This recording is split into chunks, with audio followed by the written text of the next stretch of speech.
विष्णु सहस्त्र नाम स्वामी वासुदेवानंद जी सरस्वती इनके अमृतमय वाणी द्वारा सरल हिंदी भाषा में प्रवचन क्रमांक 60। स्थल सांदीपनी आश्रम, श्री महाकालेश्वर मंदिर परिसर, निमगाव, तालुका नांदुरा, जिल्हा बुलढाणा, महाराष्ट्र।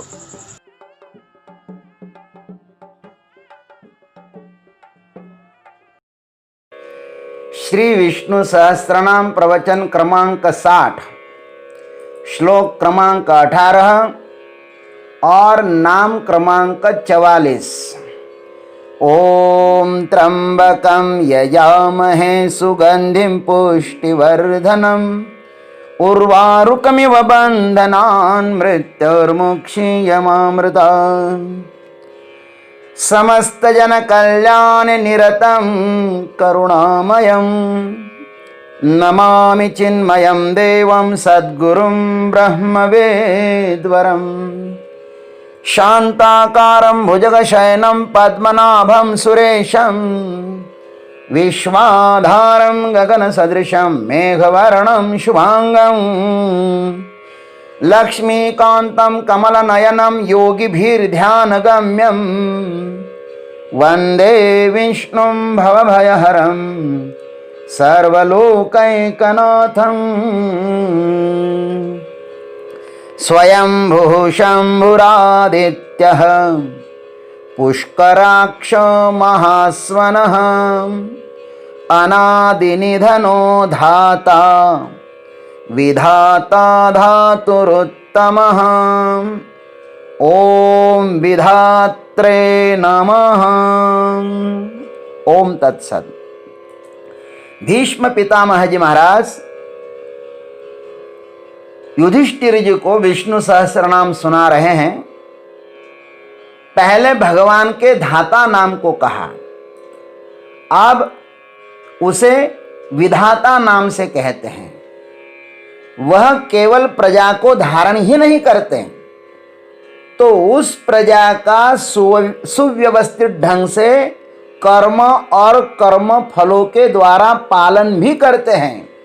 अब ये कहते हैं, विधाता का अर्थ होता है कर्म और उसके फलों की रचना करने वाले। आइए इस पर चर्चा करते हैं। कर्मणाम तत्फलानाम च कर्ता विधाता। भाष्यकार कहते हैं कर्म और उसके फलों की सृष्टि करते हैं, इसलिए वे विधाता हैं। यहाँ पर भीष्म पितामह बहुत बड़ा विधान करते हैं। संसार में जितने सारे अनंत कर्म और उनके अनंत फल है, वे सब परमात्मा ने ही निर्माण किए हैं। इनमें कर्म दृश्य है और फल अदृश्य है। इसलिए भगवान ने गीता जी में कर्म के विषय में 4 बातें बताई हैं। कर्मण्येवाधिकारस्ते मां फलेषु कदाचन मां कर्म फल हेतुर्भुः मां ते संगोस्त्व कर्मणि। कर्म करने में ही मनुष्य का अधिकार है, पहली बात। कर्म फलों में कभी भी नहीं, ये दूसरी बात। तीसरी बात, और मनुष्य को चाहिए कि वह कर्म फल का हेतु भी मत बने। और चौथी बात कही कि मनुष्य की कर्म न करने में भी आसक्ति नहीं होना चाहिए। ये 4 बातें जीव के लिए अत्यंत ही महत्वपूर्ण है। अभागी मनुष्य जो चीजें अपने हाथ में नहीं है उसके ही पीछे ज्यादा लगता है। अन्य शास्त्रों में भी ये बातें आई हैं।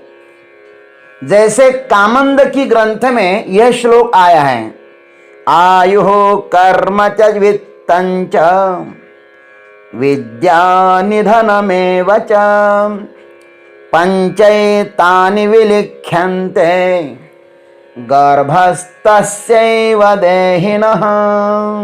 देखो, आयुष्य, कर्म, धन, विद्या और मौत, ये 5 चीजें तो प्राणी जब माता के गर्भ में होता है ना, तभी उसके ललाट पर लिखी जाती है। इसलिए मनुष्य को एक बात सदैव ध्यान रखना चाहिए। कौन सी? इसको थोड़ा ध्यान से सुनिएगा। यद अभावी न तद भावी, भावी चेद न तद अन्यथा, इति चिंता विषग्नो अयम अगदः किम न पीयते। हितोपदेश में कहा है कि जो नहीं होगा वह नहीं ही होगा, और जो होगा वह नहीं ही बदलेगा। यह विचार चिंता रूपी विष को नष्ट करने वाली दवा है, लेकिन पता नहीं लोग इसे क्यों नहीं पीते। विधि का विधान कोई भी टाल नहीं सकता। मेरे गुरुदेव स्वामी पुरुषोत्तम जी महाराज हमेशा कहते थे कि ब्रह्मदेव तुम्हारे जीवन का एक क्षण भी घटा नहीं सकते और एक क्षण भी बढ़ा नहीं सकते। अतः तुम्हारे प्रारब्ध में जो होगा सो होगा ही। और किस कर्म का कौन सा फल है, यह विधाता ने पहले ही सुनिश्चित किया हुआ है। यह संसार भगवान के संविधान से चल रहा है। जीवों के कर्मों का यथा योग्य फल देने वाला कौन है, इस बात का निर्णय ब्रह्म सूत्र में किया गया है। फलमतः उपपत्तेः। जीवों के कर्म फलों का फल इस परब्रह्म से ही होता है, क्योंकि ऐसा मानना ही युक्ति संगत है। श्रुतियों में ऐसा ही कहा गया है। कठ श्रुति में यमराज ने नचिकेता को जीव के स्वरूप के विषय में इस प्रकार कहा है, य एष सुप्तेषु जागर्ति कामं, कामं पुरुषो निर्मिमाणः, तदेव शुक्रं तद्ब्रह्म, तदेवामृतमुच्यते, तदेवामृतमुच्यते। देखो, जो यह जीवों के कर्मानुसार नाना प्रकार के भोगों का निर्माण करने वाला परम पुरुष परमात्मा है, वह सब प्राणी के सो जाने पर भी जागता रहता है। प्रलय काल में वह परम शुद्ध तत्व है और वही परब्रह्म है, वही अमृत कहलाता है। और इसी बात को श्वेता श्वेतर श्रुति में भी यह कहा है, नित्यो नित्यानां चेतनश्चेतनानां एको बहूनां यो विदधाति कामान्। जो एक चेतन परमात्मा बहुत से नित्य चेतन आत्माओं के कर्मफल भोगों का विधान करता है।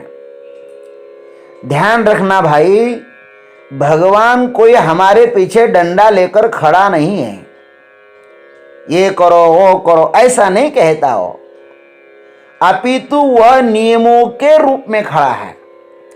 नियम का अतिक्रमण होते ही कर्म फलदाता हमें दबोच लेता है। हमारे भारत में तो घूसखोरी चलती भी रहती है, क्योंकि यहाँ के बहुत से नेता और नौकर बेईमान हैं। किंतु भगवान के बनाए गए संविधान का 33 करोड़ देवताएं यथावत पालन करते रहते हैं, क्योंकि उनके ऊपर भी भगवान की कड़ी से कड़ी नजर होती है। अतः क्या करना चाहिए और क्या नहीं करना चाहिए, इस विषय में शास्त्र ही प्रमाण है। तस्मात् शास्त्रम प्रमाणन्ते कार्या कार्य व्यवस्थितो। इसलिए जीवन में सर्वप्रथम शास्त्र के नियमों को जान लेना चाहिए। जैसे किसी आश्रम में, घर में, नगर में रहना हो तो सर्वप्रथम उसके नियम जान लेना आवश्यक होता है। हम किसी आश्रम में जाते हैं अभी भी, तो जाने के बाद वहां के जो महंत होते हैं उनको पूछते हैं कि महाराज जी, इस आश्रम के नियम क्या क्या है, कि उन नियमों में जब हम संलग्न होते हैं तो वहां के महंत जी को भी अच्छा लगता है। वैसे ही आप इस संसार में आए हो तो इस संसार के नियमों का आपको पता होना चाहिए। जो नियमों को जानकर रहता है उसे दुखी नहीं होना पड़ता और वह सबका प्रिय हो जाता है, ध्यान रखना। इसलिए विधाता के विधि के अनुसार यदि हम इस संसार में रहेंगे तो हम पर संसार तो क्या, परमात्मा भी प्यार करने लगेंगे। यहाँ की प्रत्येक वस्तु भगवान का स्मरण दिलाती है। पुष्प खिलता है तो वह भगवान के अस्तित्व का ही संकेत दे रहा है। इस शरीर में श्वास चल रही है, रक्त प्रवाह सुव्यवस्थित ढंग से प्रवाहित हो रहा है, तो हमारे भीतर परमात्मा विद्यमान है, यह ज्ञात होता है। एक दिन आएगा कि यह स्वचलित शरीर रूपी यंत्र अपने आप रुक जाएगा। बहुतों के रुक गए हैं, हमारा भी ये यंत्र एक दिन बंद हो जाएगा। अतः यथाशीघ्र सावधान होकर परमात्मा का आश्रय ग्रहण करना चाहिए। रहो संसार में ही, किंतु परमात्मा का ध्यान वैसे ही करो जैसे कोई व्यभिचारी स्त्री पति के पास रहते हुए भी मन में चिंतन पर पुरुष का करती है। ये दृष्टांत पंचदशिकार योगानंद में कहते हैं। पर व्यसनिनी नारी व्यग्रापि गृह कर्मिणी तदेवास्वदयन्त्यन्तः परसंगरसायनम। घर के काम में व्यस्त रहते हुए भी पर पुरुष में आसक्त स्त्री उसी पर पुरुष के संग से जन्य सुख का भीतर ही भीतर आस्वादन करती रहती है। वैसे ही घर का सब काम करते हुए परमात्मा का ही स्मरण, पूजन, ध्यान आदि सदैव करना चाहिए, क्योंकि ऐसी सुवर्ण संधि पुनः पुनः हमें नहीं मिलेगी।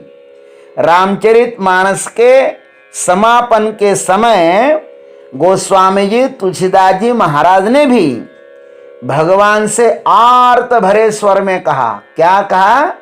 कामिहि नारी प्यार जिमी लोभी प्रिय जिमी दाम तिमि रघुनाथ निरंतर प्रिय लागहु मोहि राम। सियावर रामचंद्र की जय, पवन सुत हनुमान की जय। बोलो भाई सब संतन की जय, उमापति महादेव की जय। ओम तत्सत। आज इतना ही। शेष अग्रिम नाम को लेकर फिर आपके समक्ष उपस्थित हो जाएंगे। जय गुरुदेव, जय जगदीश्वर, जय जय महाकाल। विष्णु सहस्त्र नाम अर्थ सहित स्वामी वासुदेवानंद जी सरस्वती, इनके अमृतमय वाणी की वर्षा पिछले 2 माह से है, यानी कि आज 60वां प्रवचन यहाँ प्रस्तुत हुआ है। हम सब आशा करते हैं इस अमृतमय वाणी की वर्षा अखंड बहती रहे। प्रतिदिन सुबह एक नया प्रवचन का भाग लेकर फिर उपस्थित होंगे। हरिओम।